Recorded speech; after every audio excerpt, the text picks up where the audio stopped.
And it's the Week 8 edition of the Coach's Corner on Leominster TV, alongside Leominster High School head coach Devon Gates.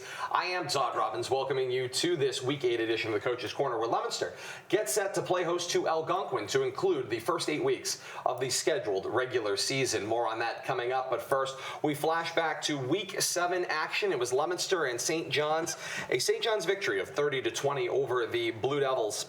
Coach, this is one of those games where defense proves once again how valuable they have been to your team throughout the entire year. They've driven the success of what's happened. They generated 4 turnovers in the first half of action. They created every opportunity they possibly could for you, and sometimes that's still not going to be good enough. No, they really did a great job. Coach Murphy did a great job stressing all of our coaching points during the week and being physical, with their receivers, being physical versus their protection, and they executed it, pretty much near perfect. So it is frustrating when you get those chances and you can't capitalize on some of that stuff.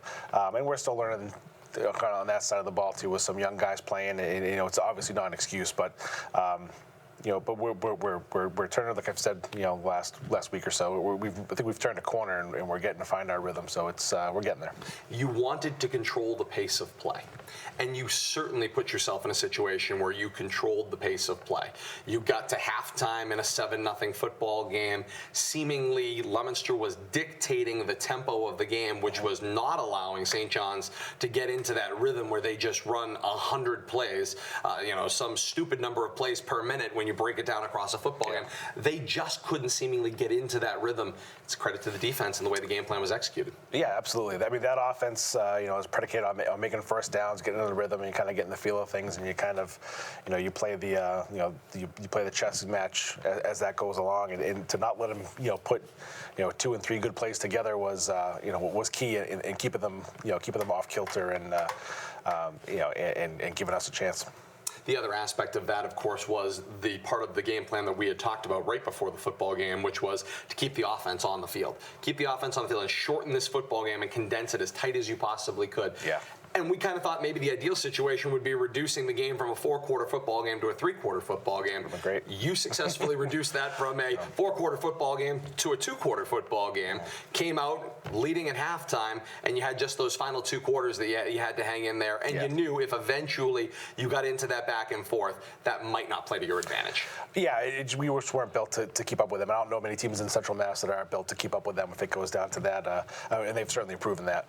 And I thought, our guys did a great job. Even when they came out the second half and got a quick score, and we had a turnover, they got another score. We could have hung it up, after that, but we went down, got a good return, we're able to tie it up and keep fighting, keep pace with them. So I was happy to see our guys respond that way. I think they really showed a lot of heart, a lot of guts. And just keeping fighting and not, and not being scared to go up against them. We noted those 2 Division I commits. We talked about it obviously in previewing the game, and of course throughout the broadcast we got to kind of see some of their talents on display. But in that first half of action, with of course Jay Brunell and Eamon Dennis. Brunell to Notre Dame, Dennis to Michigan, as we had talked about. You all had decided in your game plan you were not going to let them dictate the football game, that they were not going to be the ones that were going to beat you. Yep. If St. John's was ultimately going to step up, the other pieces around were going to have to step up and fill in those gaps. Particularly with Dennis, you certainly had a great victory in your game plan, eliminated him as a factor in the football game. Yeah, I thought we were very physical when he was playing out at receiver position, and when he was at running back, our front 7 did a great job at really stopping the zone running game, stopping the running back, and we really made it hard for him to he had to earn every yard, and and he's been really explosive the last month of the season. Especially I think the 2 weeks before us, he had 10 touchdowns in 2 games. So, for us to really not shy away from that, to be physical with him and make him earn it, it was nice to see our guys see. Coach Murph did a great job again, like I said, during the week. Not only scheme-wise, but mentality-wise, making sure our guys were up for the challenge, making sure that they knew they're Leominster kids. They play hard-nosed football, and that's what we're going to do. And the kids embraced that, and you saw start on Friday night. Casual viewers, of course, will look at not just what goes on with Leominster, but when they see their opposition and they hear these big names and where these people are supposedly going from Central Massachusetts and on, and they look at some of these players and they go, man, they're awfully small to be, like those college players I see on a Saturday. And what I cautioned some of them against was, of course, Eamon Dennis is not necessarily the prototypical wide receiver at the collegiate level. He's going to likely be a slot receiver, but what skill they're really interested in, which was, I thought, the real big victory out there, is his special teams play. His job as a kick returner, both on punt and on kickoff, is insane. His ability to see the field, find the lane, regardless of what happens, and still manage to make something happen. And you all, again, with special teams, went in with a game plan, completely changed your kickoff, variety, eventually turned that into a turnover, being able to recover it, and one of the up men didn't know what was going on. The ball dropped in behind him. You were able to close in and pick up that game. Talk about limiting that factor alone, because that factor, seemingly, when he runs those touchdowns back, which he does frequently on those kick returns, seemingly it demoralizes their opposition, and it gets worse from there. Well, I mean, you really have to be a special player if the opposing team is happy with giving you field position on the 40-yard line. Certainly. So, he's really just that good where if you get the ball to him in space, the chances are he's going to take it back. And we weren't going to let him beat us that way. We're going to, like we said, we're going to have him earn every yard, and we're not going to give him any freebies. So, Coach Bentz, our special teams coordinator, D-line, O-line coach, came up with the plan. And Santi Rodriguez kicks that really well, that pooch, and kind of drops it in, that little rainbow. And, Eamon Durkin was flying down the field, was able to get that turnover there when they weren't sure what was kind of going on, and they adjusted after that, but they still shifted and left a lot of space for us. And Santi, the fourth kickoff maybe, was able to drill it down there in the corner, and still a little dicey, but our pursuit was really great, and they kept their lanes and were able to make a play on them. We'll stay with Santi for a minute because he certainly has matured, particularly over the last couple of weeks. I think it really does stand out where in the face of the rush, where maybe the first few weeks he was struggling with that timing. He's had a couple punts where snaps have been high on him. He's been able to recover, collect himself, and still get a good kickoff, even if it doesn't look beautiful going through the air. And then at times when he has gotten a chance, both from the place kicking variety and also punting, when he's gotten the chance, he's done a really nice job. I mean, he had a couple of real nice spirals on those punts, had those nice pooch kicks where they had the right arc and hang and all of those things, and it allows everything else from a timing standpoint to work. Talk about his maturation from the soccer pitch to the football field, and it's taken 7 weeks, but he's finally in that place. It's great. I mean, Santi's never punted a football until 2 months ago. So, I mean, for him to go where he was there to start to now, and he's getting the ball to start turning over a little bit more. We're still working on consistency, but he's putting in the time. I mean, we'll go in practice, and he'll be there for the entire practice, and we may not get to all the special teams, but he'll stay after with Coach Bentz, and he'll put in the work punting, he'll put in the work kicking PATs. So he's really working hard, and it shows, in his progress.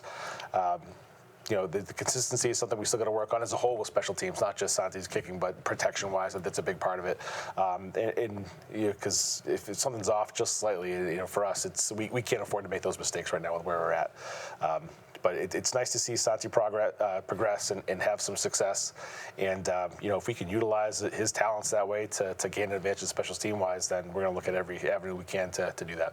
A week ago when we were sitting here, if I had presented you with the option that you would be up 7-0 at halftime, have dictated the pace in the first half, had limited their weapons, and all of the things we just talked about, you would have liked your chances in the second half of that football game, I'm assuming. Yeah, absolutely. And your offense might have been the only negative piece from that is the final execution, putting the points on the board. We had talked about we needed to score more than the 6 points you had over the last couple of weeks for a total of 12 over those 2 weeks. You got that. You got the points to recruit. It just wasn't quite enough in the second half. Right, and like I said, we're just not built for the track meet with them, and it's sometimes we look more methodical down the field. And when we had to start, taking some chances, it's not the game that we're not there yet. We're not there yet. There's obviously been progress that made, especially in the passing game, and I think Caden Constant is getting better every week. You can see it in his footwork, you can see it in his composure, you can see it in his leadership too, and he feels comfortable taking some more chances downfield and trusting his receivers too. So I think you'll see him get better still every week, and we're just starting to find a rhythm offensively. It's been tough to do that with not knowing, again, not an excuse, but as a coach, you got to prepare for not having some of these guys in who we've had during the season. And it feels like every week the lineup has had a wrinkle and had a change. So we really just want to put our kids in the best position to be successful, and it's been tough to do that with the changing lineup. So I think to have some consistency there, getting some other kids involved. So now if we have a kid, like Justice, in the game, Laveau goes down in the first quarter, first drive, unfortunate situation. Justice, took it upon his shoulders and stepped up and had a great game. So I think we have a lot more of those players now or guys who are ready to do that than we had a couple weeks ago. So, like I said, everybody's getting on the same page now. I like to have been a little bit earlier, but this is the nature of the beast. This is where we're at right now. We're excited about the direction.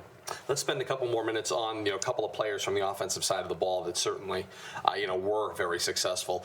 Let's talk about JV Rodriguez, who seemingly had that breakout game that you knew he was capable of. He's appeared in places, but in this case he appeared offensively, he appeared defensively. The highlight catch of the night had to be him skying to make a catch on a pass that was maybe just a little higher than it was intended to be, but he was apparently the only one in a double team that could go up and out jump him. He seemingly leaped out of the building. I didn't even know he had that in him. JV's performing well in practice. It was great to be able to get him on the field, to be able to go out there and execute and give him a chance. He's been working hard in practice, and it was nice to see him go out there and excel. It was also nice from a coaching standpoint, knowing the other guys you can trust to go out there and make some plays. And for him to do that, make some contested catches, go out there and do it, go up and get the ball, make a move on a screen and gets extra yardage. I think he could really be an explosive player for us, and excited that he got a chance to show it, and looking forward to what he can do next.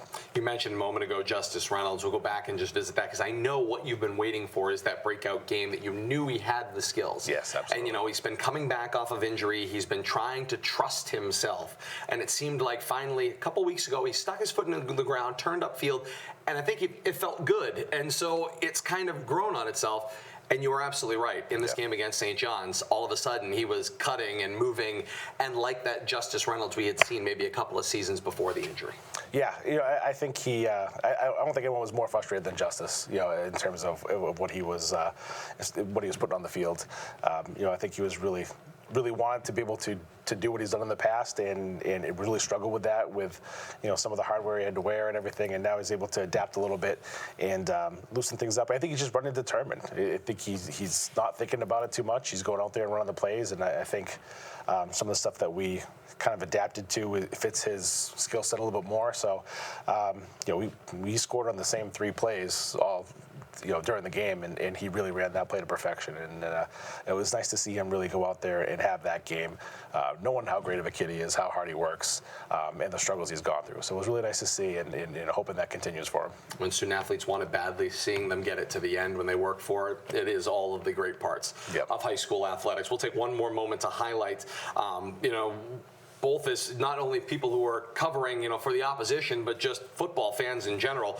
You can't help but be in awe of really great talent when you see it. And of course, watching Colin Schofield throw the football and watching it arc through the air and seemingly hang forever, and literally in a complete inability to outthrow his receiver in Jay Brunell and watching him scoop up underneath it. Aside from the fact that you were coaching against it, it's a pretty play for 80 yards and a touchdown. Yeah, a pretty play. I mean, you got the players to do it. It's not much you can do at that point. It's really a tough, kind of a hopeless situation when you have a kid that's that talented as Jay and as Colin, and have worked for so long together and have that timing and have that rhythm down. It was really. It was really the perfect play call, and Coach Andrew really did a great job. It's a tough one to go out there and look at and say you could have played better on, because I'm not sure if they run that play 9 times out of 10, we're probably not able to stop it. So we'll have to identify that, find out a way to get better as we go forward. But for them, it was a nice play on their part. Although the result won't reflect it, do you believe this was your best football game your team played this year? I thought it was the most complete football game we've played. I could say that, as far as our execution, offense, defense, special teams, but the attitude, the heart, the fight, everything felt like it was going the right direction. Everybody's rowing in the same direction for us, and that tells me that the kids are starting to get it. They're starting to trust each other. They're starting to play, to play for each other, and that was probably the most encouraging thing. You can have games where you play, well offensively, play well defensively, play special teams. But there's something missing. And this week, it really felt like our guys believed in themselves, and really, were accountable to each other. And they had ownership over it. They really felt it. And that was, as a coach, it was great to feel that. And this is what's got me hopeful for the rest of the season and moving forward. And the future to come. 30-20, Leominster. Tough luck loser to St. John's after holding a 7-0 halftime lead. You see the final statistics and can't help but notice the lopsided numbers. But when you have a team that puts up 506 yards of total offense while only possessing the balls for 19 and a half minutes of the football game, the rest seemingly is academic. Let's take a look at the other results from around Week 7 action.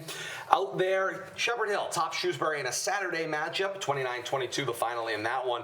Wachusett has kept right on keeping on with their winning ways, still 7-0, a 40-20 victory over Leominster's current week opponent in Algonquin. Doherty also still maintains their perfect season, a 40-0 win over Worcester North. North Middlesex tallies its first win, 33-7 over Hudson, and Fitchburg got that go-ahead field goal to top Neshoba. We had said it on the broadcast.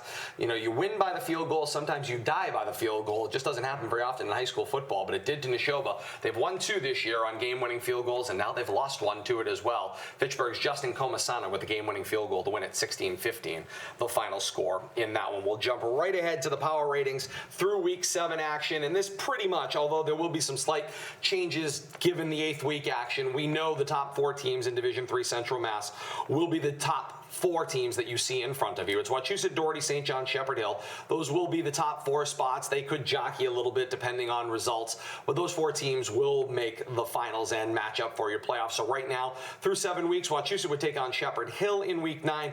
Doherty would take on St. John's in Week 9 action. Algonquin, Shrewsbury, and Leominster would all be out and play crossover action as we progress through the remainder of this season. To that point, let's take a look at Leominster's upcoming schedule. And of course, you see just that last 8th week is the last piece we know about. It's coming up this Friday night, November the 1st, 7 o'clock, the kickoff, and we'll have more on how you can participate coming up in a couple of moments. And hey, why not? Let's just keep on, Kate, right on to Around the Region for this Week 8 action as we turn our attention to Week 8. Bunch of games out there that we have got our eyes on. Wachusett travels to St. John's, which could be an early preview of Week 10 action if things fall the way we suspect, or it could be Wachusett and St. John's for the Central Mass Final. Wachusett puts their 7-0 record on the line against St. John's, and this will be a question of a team that runs, pounds the ball on the ground up against a team that wants to go vertical down the field. This is a classic matchup. We'll see which one ultimately wins out in the 8th week of action. Neshoba travels to Shrewsbury, Doherty to Shepherd Hill, Tantasqua at Grafton in a matchup of possible potential Leominster opponents for Weeks 9 and 10. Same with North Middlesex at Marlborough, and Westboro travels to Fitchburg by best bets. And again, this is just some guesses. That Walker system and the map gets involved. But North Middlesex, Marlborough, Tantasqua, Grafton, and Westboro all appear like they are in the mix as future Leominster opponents for Weeks 9 and 10 of action. So that is what is on tap for the 8th week of action. And Coach, we turn our attention to the 8th week of action. It's Leominster and Algonquin. And for people that are coming into this thinking that they know what Algonquin football is all about by looking over the last 5 years, they would be sorely underestimating the Algonquin team that's going to arrive under Coach Taylor Allen. This team has done the work to grow and get themselves into a place where they are very much more successful. They're going to miss the playoffs again, as we said, with that 3-4 record. But this is a much, much better football team and a program that is on the rise. It is, absolutely. Coach Allen's done a great job. He's a young, vibrant, energetic coach. He's got those guys playing really well right now. They believe. They have a good system. And they got some players. The middle linebacker and fullback does a great job. The quarterback, receiver, Rio Ferguson does a great job. So they have some weapons that we got to account for. And they do some special things.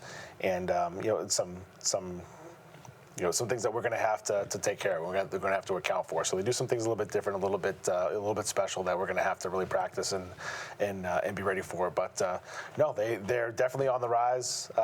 They're playing a lot of confidence right now. They had a great win against Shrewsbury earlier in the season, and they've been competitive every game they've played.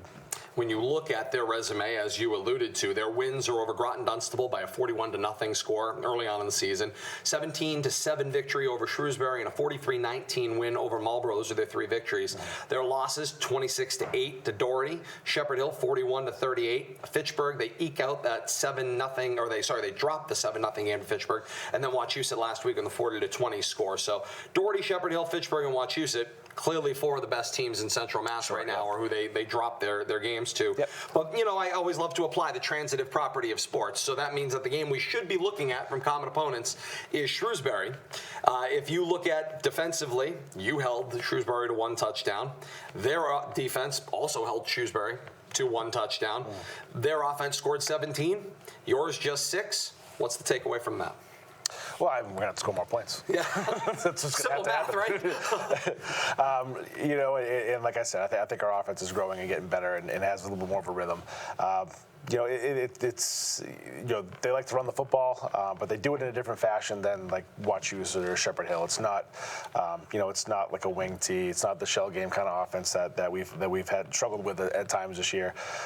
They'll do a little bit of misdirection and everything too, but it's really just kind of straightforward, and they'll try to out formation you and give you a lot that you have to look at, but you kind of have to see through some of the smoke and realize what they're just trying to do. So, I think we match up really well against them. I think it's going to be a great football game.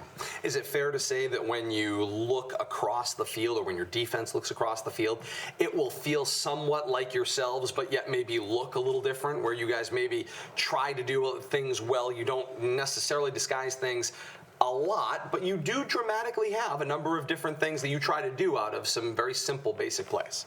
Sure, I think the plays are different, but I think the approach is the same. I think Coach Allen, their offense, they really try to try to formation people into some wrong, to some misalignments and trying to run the ball that way. And so I think in that aspect, you could say we're similar there.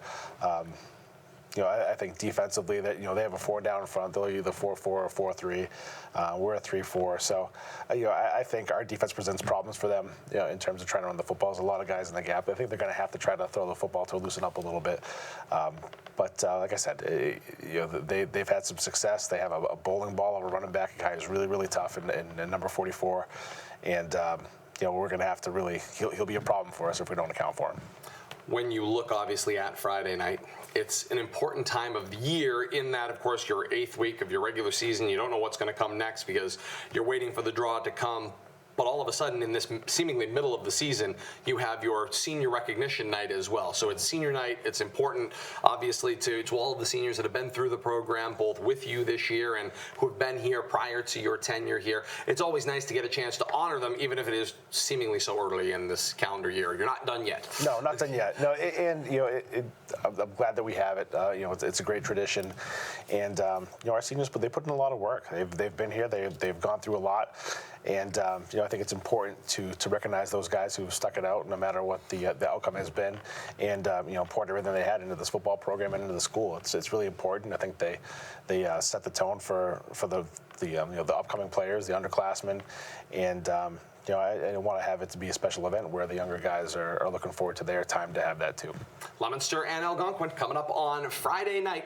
Many, many, many ways to participate in this Week 8 of action, the most important of which would be you getting out to Doyle Field and buying a ticket. But here's the way to get your broadcasts as well. You bring your radios, AM 1280, 105.3 FM. We'll have a live stream up there at WPKZstream.com. Countdown to kickoff begins in its traditional 6:30 Friday night time slot with Facebook Live included as well. Leominster TV with us as always. Verizon, Comcast at the appropriate channels. Replays always available out there on YouTube. Just search up Leominster TV, and they'll have their Facebook Live play-by-play starting at 7 p.m. Close to 4,000 people joined us in the last week for that game against St. John's, if not more, as it seemingly broke the counter on my phone with the number of people that were checking in and clocking in as well. So awesome to see the people out there and participating, and of course the alumni all across the region. But come on out and honor those seniors as well, buying a ticket coming up on Friday night. So that's the way to go about doing it. More information is going to come when we are back with you here on Monday night, 1 week from now. Obviously, the 8-week regular season will have concluded. Meetings come up this weekend for both the playoff seeding to be finalized and dates and times to be applied to those games. We'll have them by Monday night when we see each other. So we'll have a look at the Division 3 and Division 4 bracket for you here as well. And then on Sunday, you also get those crossover games. So by the time we get to sit here again 1 week from now, Coach, we'll know who your opposition is for week 9 and 10, and obviously have a little bit of an idea as to how you're going to navigate the rest of the year. Our suspicions, based on what we know in the past, you've been at home for 3 straight weeks. There's a better than average chance in week 9 you'll be traveling somewhere, and in week 10 you'll get another shot at a home game. Thanksgiving obviously comes up at the end of the month, and that will be at Crocker Field. That's what kind of we know at this point in time. All the other pieces are completely shuffleable at this moment in time. Yeah, that's what we're anticipating, a home and away, and then the Thanksgiving game down at Crocker. But yeah, we'll have to see how the cards fall, and we'll obviously be ready for whatever comes our way. But be interesting to see. In your position, you'll never call out opponents, but I always, in my mind, sitting here, especially as I've watched this go on, I so badly want to see this crossover committee put together pairings of schools that maybe traditionally would have to be in the playoffs and would never see each other because they're in opposite divisions, and you get these unique opportunities where they don't qualify, where you'd like to see them, even if they're not in the same division. It would just be fun. Last year they missed an opportunity in my mind to put Leominster and Northbridge together.